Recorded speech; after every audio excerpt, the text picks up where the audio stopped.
Angie gets a very, very rude awakening. Ty does her Forbes interview, which doesn't necessarily go off without a hitch. And Quinn goes on yet another interesting date. What's good, y'all? It's your good sis Erica Vane coming to you right here on Erica Vane TV with another Harlem video. I am breaking down the entire season 1 and also looking to put together a conversation between men and women about Harlem and the topics that they brought up in reference to relationships. If you are interested, check the description box down below and drop your information, because I would love to have a bunch of amazing subbies come on and give their perspective on dating, love, loss of relationships, and more, as we discuss a lot of the themes presented in the series, because this show has done a phenomenal job of bringing these topics of conversation to the forefront. In this video, we are talking about episode 3 from season 1, so without further ado, let's go ahead and get into it. Camille is picking up in this episode, reeling from the news that Ian is engaged, just as she professed her love to him, as all of her past feelings have come rushing back after running into him in Harlem. Camille's friends refuse to let her spiral because of the Ian engagement news, as they have already lived through the Ian and Camille breakup gate and refuse to go back down the path that was the train wreck in 2016. In this episode, we learn that Camille broke up with Ian, seemingly so she could focus on her career, which is why this feels even worse, as she kisses him, allows herself to profess to him, and finds out that he's engaged in the same night that she finds out that her mentor has been fired, and her opportunity to advance with tenure disappears along with her job.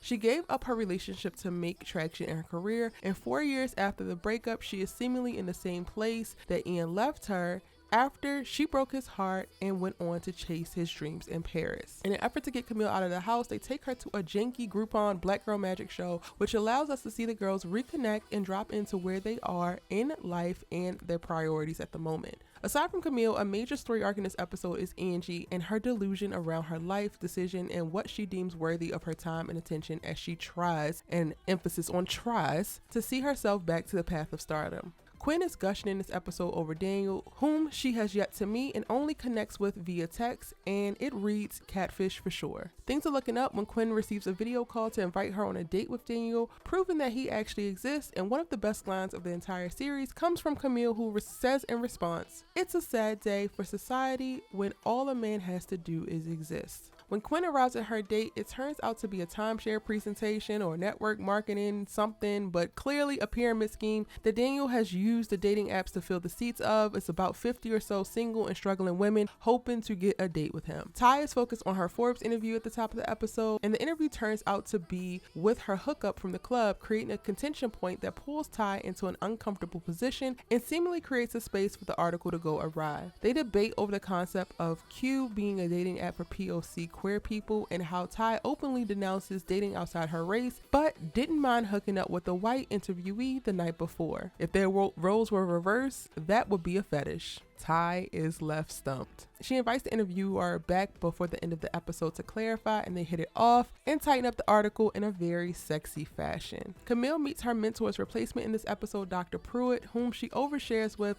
and seems just as unwound as she actually is in real life, not making a great first impression at all. After being invited to tea with the faculty, she continues to make a lackluster impression and overextends herself trying to connect black woman to black woman. By the end of the tea, Dr. Pruitt reminds Camille that she has to be a part of the conversation and change that she is tweeting about versus passively observing it and tweeting from the sidelines. She poignantly points out the limits of social media and how her large following isn't going to carry her intellectually. Angie and this whole Uber storyline is very annoying. She has the audacity and entitlement to not only order an Uber Black on Quinn's account to take her to Dwayne Reed and Tribeca from Harlem, but she proceeds to run up and get Quinn's account deactivated after searching for the original Uber driver because she felt the connection. Angie, how about you get connected with a job or a grip on reality? Because Quinn owes you a beatdown for all of these shenanigans. The Uber driver, Emmanuel, one of his most notable quotes is, "A true artist will never compromise her soul." Interesting, especially when we see how the rest of the story plays out. When Emmanuel turns up with Quinn's pick-me-up cookies, because he delivers those too, Angie takes him back to his car to start sexual activities, honey. In the middle of getting in, she learns that he lives in his car, and this declaration is the thing that shocks her awake to what is necessary for an artist to survive and make it. You have to eat while you pursue your art, and she decides to do the Get Out musical because she has to do something. Exactly. It's one thing to compromise your art and soul, it's another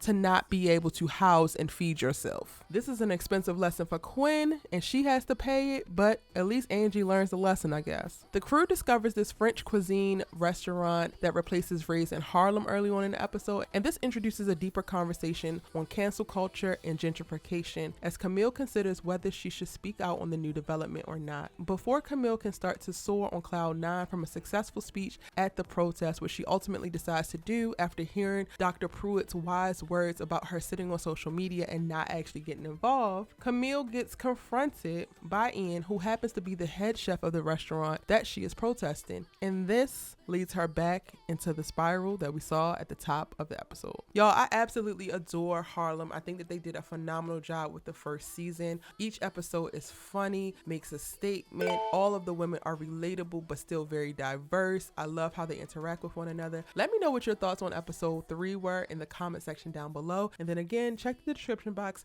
for the updates on my live Harlem discussion, love and relationships with men and women coming soon. See you in the next one.